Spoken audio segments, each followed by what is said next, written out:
What happens when you stay stressed? In the last section, we looked at the physiology of stress and discussed what happens immediately and automatically when you say to yourself anything that sounds like, uh-oh. Stress begins with a threat thought, and then the fight or flight response turns on. This stress response is only supposed to last about 30 to 60 seconds. Then it's supposed to be over, and you go back to homeostasis. When the stress response remains activated for longer periods, it becomes what we call chronic stress. This is when the problems start. So what happens when you stay in the fight or flight response for a longer amount of time than it is designed to work? Why would this be dangerous? What is the connection between chronic stress and almost all of the health problems that people have today? Before we explore the answers to these questions, I want to focus for a moment on one thing that I think is really cool about human beings. Have you ever gone to a place like an all-you-can-eat buffet where you could eat as much food as you wanted, and you did? Or have you ever gotten really drunk, just smashed, because you drank too much alcohol? Did you happen to listen to the feedback your body gave you after doing these things? Think about the size of your stomach. It's about the size of 2 fists together, right? Not that large. Now, think about how many times you went back for more food.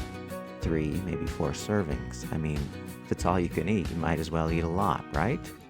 Your stomach really stretches to fit all that food in there. Now let me ask you, if you ate way too much food, how did you feel when the meal was over? Do you remember? Most people say they want to throw up, or they feel really tired and bloated.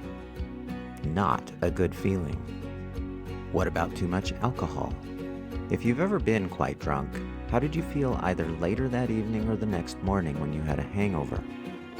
Most people say they felt sick. They couldn't get out of bed. They felt nauseous, sweaty, lightheaded, and with a headache. Again, it's not a good feeling. So what does this mean? These feelings, these unpleasant sensations, according to my holistic view of health, are the body's way of telling us we overdid it. It doesn't mean you're not a good person. Your body is just telling you something with feedback. By the feedback it's giving you, it's probably saying something like, that was too much. It's not a healthy choice for you. It's probably better if you don't do that again. Your body seems to know what is good for it and what isn't, and it gives you signals to let you know. What about the opposite? We can go to the other end of the spectrum and ask questions like, how do you feel when you go to eat a salad or something pretty healthy? How do you feel when you go work out, play racquetball, or do something fun like go for a bike ride? How do you feel when you serve somebody in need or help someone out who's really struggling? How do you feel when you meditate? Are these feelings different than the ones you have when you overdo things? Yes, doing these things generally cause people to feel really good. It doesn't make us any better of a person because we have those feelings.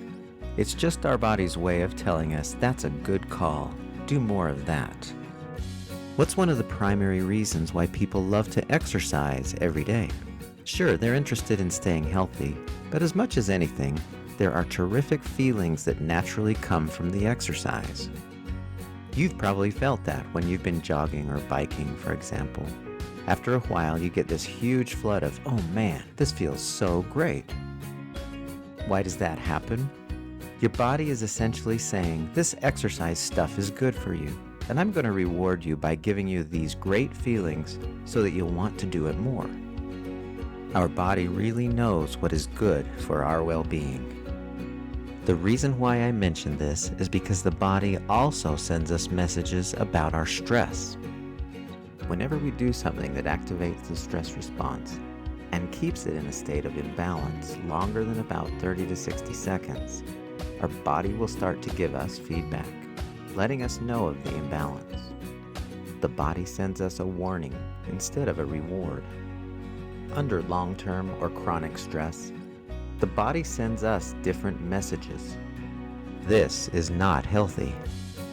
There's an imbalance. And here's my feedback to you so you'll do something different. What chronic stress feedback signals is your body giving you? Find out in the next 2 videos.